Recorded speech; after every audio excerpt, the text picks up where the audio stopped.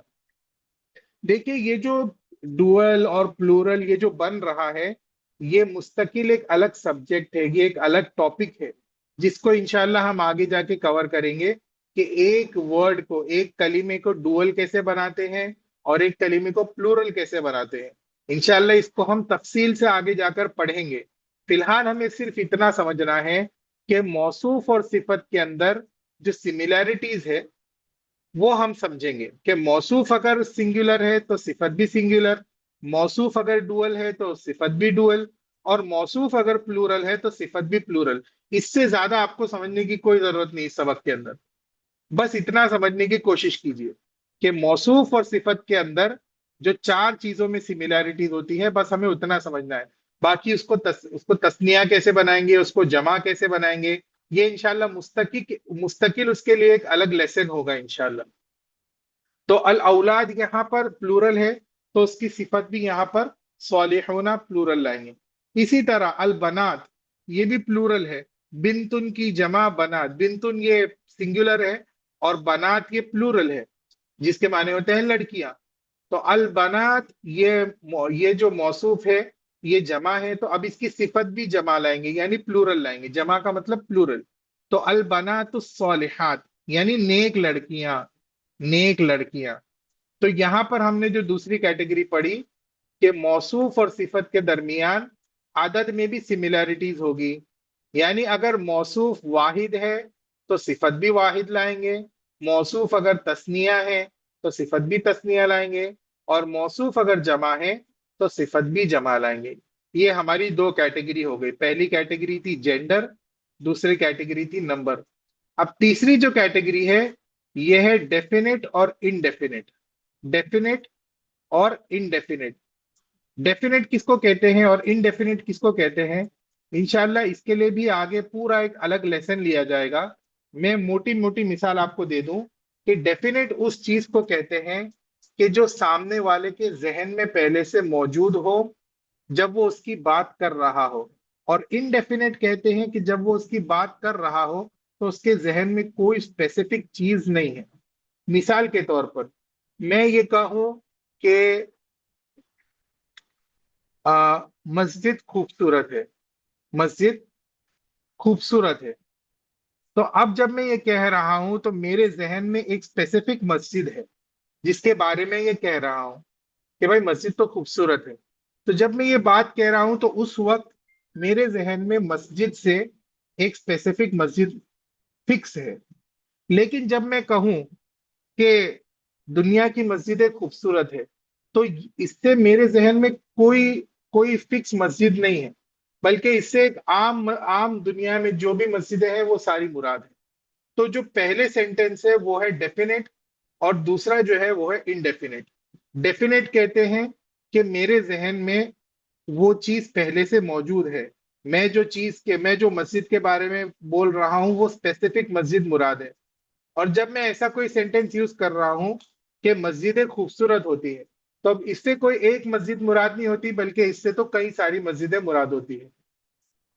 اب عربی میں ہم کو کیسے سمجھ میں آئے گا کہ کیا چیز ڈیفینیٹ ہے اور کیا چیز انڈیفینیٹ ہے؟ تو اس کا بہت ہی آسان طریقہ ہے. اگر کسی کلمے کے شروع میں الف لام لگا ہوا ہے، جیسے یہاں دیکھیے التعریف، یہ جو الف لام ہے، اگر الف لام اس کے شروع میں لگا ہوا ہے تو اس کا مطلب وہ ڈیفینیٹ ہے. اور اگر اس کے آخر میں اگر الف لام نہیں ہے، آخر میں تنوین ہے، یعنی دو زبر دو زیر دو پیش ہے، تو اس کا مطلب وہ انڈیفینیٹ ہے. میں ایک اور بار اس کو کہتے ہوئے چلوں کہ اگر عربی کے اندر کسی لفظ کے شروع میں الف لام لگا ہوا ہے، اس کا مطلب وہ لفظ ڈیفینیٹ ہے. اور اگر اس کے شروع میں الف لام نہیں ہے، اس کے آخر میں تنوین ہے، یعنی دو زبر دو زیر یا دو پیش ہے، تو وہ انڈیفینیٹ ہے. اس کو کہتے ہیں معرفہ اور نکیرہ. ڈیفینیٹ کو کہتے ہیں معرفہ اور انڈیفینیٹ کو کہتے ہیں نکیرہ. یہ دیکھیے ایک اور نیا لفظ آ گیا آپ کے ڈکشنری میں. معرفہ کہتے ہیں ڈیفینیٹ کو اور نکیرہ کہتے ہیں انڈیفینیٹ کو. تو اگر موصوف معرفہ ہے یعنی ڈیفینیٹ ہے، تو صفت بھی ڈیفینیٹ آئے گی. اچھا، معرفہ نکیرہ کو سائڈ میں ہٹا دیں، اس کو مت سمجھیں. اگر موصوف کے اوپر الف لام ہے تو صفت کے اوپر بھی الف لام آئے گا، بس اتنا سمجھے. اگر آپ کو معرفہ نکیرہ ڈیفینیٹ انڈیفینیٹ نہیں سمجھ میں آ رہا، اس کو سائڈ میں رکھ دیں، انشاءاللہ اس کا ایک مستقل لیسن ہوگا. بس اتنا سمجھے کہ اگر موصوف کے اوپر الف لام ہے تو صفت کے اوپر بھی الف لام ہوگا. اور اگر موصوف کے اوپر تنوین ہے، یعنی دو زبر دو زیر دو پیش ہے، تو صفت کے اوپر بھی تنوین ہوگا. سمجھ رہے؟ اگر آپ کو ڈیفینیٹ انڈیفینیٹ سمجھ میں آ گیا تو بہت اچھی بات ہے. اگر نہیں سمجھ میں آیا تو صرف اتنا سمجھے کہ اگر موصوف کے اوپر الف لام ہے تو صفت پر بھی الف لام آئے گا. اور اگر موصوف کے اوپر تنوین ہے، یعنی دو زبر دو زیر دو پیش ہے، تو صفت کے اوپر بھی وہی آئے گا. تو اگر موصوف معرفہ ہے تو صفت بھی معرفہ آئے گی، اگر موصوف نکیرہ ہے تو صفت بھی نکیرہ آئے گی. امید کرتا ہوں کہ ابھی تک سمجھ میں آ رہا ہوگا سبق. نہیں سمجھ میں آ رہا ہے کہ اوپر سے جا رہا ہے بہت زیادہ؟ اچھا، سمجھ میں آ رہا ہے، ماشاءاللہ. اگر پورا نہیں بھی سمجھ میں آئے تو انشاءاللہ دوسری بار جب آپ سنیں گے تو اور اچھے سے سمجھ میں آئے گا. اب ہماری آخری مثال ہے، آخری کیٹیگری ہے، اس کو لے کر ہم سبق کو ختم کرتے ہیں کہ اعراب. اعراب کس کو کہتے ہیں؟ اعراب کس کو کہتے ہیں یہ سمجھنے کے لیے ہمیں بہت سارے لیسنز لینے پڑیں گے، کیونکہ اعراب جو ہے یہ پورے نحو کا خلاصہ ہے، پورے نحو کا نچوڑ ہے. اعراب کو اگر ہمیں اعراب سمجھ میں آ گیا تو ہمیں عربی سمجھ میں آ گئی. تو ہمیں اعراب یہ 3 منٹ میں سمجھ میں نہیں آئے گا. بس آپ اتنا سمجھے، اعراب کہتے ہیں ہر کلمے کی آخری کی حالت کو، ہر کلمے کی آخری کی حالت کو. اور اعراب 3 طرح کے ہوتے ہیں: رفع، نصب اور جر. اس کو اپنی کتاب میں لکھتے چلیں: رفع، نصب اور جڑ. جر، جڑ نہیں، جر. رفع، نصب اور جر. تو یہ کن چڑیا کا نام ہے؟ یہ انشاءاللہ ہمیں آگے کے سبق میں سمجھ میں آئے گا. صرف اتنا سمجھیں کہ اگر موصوف حالت رفع میں ہے تو صفت بھی حالت رفع میں آئے گی. اگر موصوف حالت نصب میں ہے تو صفت بھی حالت نصب میں آئے گی. اور موصوف حالت جر میں ہے تو صفت بھی حالت جر میں آئے گی. اگر سمجھ میں آ گیا تو بہت اچھی بات ہے. نہیں سمجھ میں آیا تو اتنا سمجھے کہ اگر موصوف کے اوپر پیش ہے تو صفت کے اوپر بھی پیش آئے گا. اگر موصوف کے اوپر زبر ہے تو صفت کے اوپر بھی زبر آئے گا. اور موصوف کے نیچے زیر ہے تو صفت کے نیچے بھی زیر آئے گا. بس اتنا ہی سمجھے. اعراب جو ہے، اعراب یہ بھی لکھ لیجیے آپ کی نوٹ بک میں. اعراب کہتے ہیں ہر کلمے کی آخری حالت کو. اعراب کہتے ہیں ہر کلمے کی آخری حالت کو. میں نے پہلے سبق میں بتایا تھا کہ جو لاسٹ میں جو زبر زیر پیش آتا ہے، اسی سے عربی کا ترجمہ ڈیفائن ہوتا ہے، اسی سے عربی سمجھ میں آتی ہے. جیسے یہاں پر ذهب الولد الصالح، ذهب یہ فعل ہے، اور الولد الصالح یہ فاعل ہے، تو یہاں پر فاعل ہونے کی وجہ سے ولد کے اوپر پیش آیا۔ اب جب ولد کے اوپر پیش آیا تو چونکہ موصوف جو ہے، صفت جو ہے یہ موصوف کے تابع ہوتا ہے، جیسا موصوف ہوتا ہے ویسی صفت آتی ہے، تو ولد کے اوپر پیش آنے کی وجہ سے صفت کے اوپر بھی پیش آ گیا۔ اسی طرح رأیت الولد الصالح، میں نے ایک نیک لڑکے کو دیکھا، یہاں پر ولد الصالح یہ مفعول بن رہا ہے، اور مفعول ہونے کی وجہ سے اس کے آخری لیٹر پر زبر آ رہا ہے، تو ولد کے آخری لیٹر پر زبر آیا تو صفت جو ہے یہ موصوف کے تابع ہوتی ہے، اسی لیے صفت کے آخری لیٹر پر بھی زبر آئے گا، تو موصوف کے اوپر زبر ہے تو صفت کے اوپر بھی زبر ہے۔ اور آخر میں یہاں پر مررت بالولد الصالح، یہاں پر ولد کے نیچے زیر آ رہا ہے، تو ولد کے نیچے جب زیر آ رہا ہے تو صفت کے نیچے بھی زیر آئے گا۔ بس اتنا ہی سمجھیے، اس کو زیادہ سمجھنے کی کوشش مت کیجیے، اتنا سمجھیے کہ ولد کے اوپر، موصوف کے اوپر اگر پیش آئے گا تو صفت پر بھی پیش آئے گا، موصوف کے اوپر اگر زبر آئے گا تو صفت کے اوپر بھی زبر آئے گا، اور موصوف کے نیچے اگر زیر آئے گا تو صفت کے نیچے بھی زیر آئے گا۔ بس اس کو کہتے ہیں اعراب، اعراب کہتے ہیں ہر کلمے کی آخری حالت کو۔ تو یہ جو آخری لیٹر پر زبر زیر پیش یہ جو چینج ہو رہا ہے اسی کو اعراب کہتے ہیں۔ اب یہ کیوں چینج ہو رہا ہے، کن حالتوں میں چینج ہو رہا ہے، کیسے چینج ہو رہا ہے، تو یہ سب انشاءاللہ ہم آگے کی چیزوں، آگے کے سبق میں پڑھیں گے۔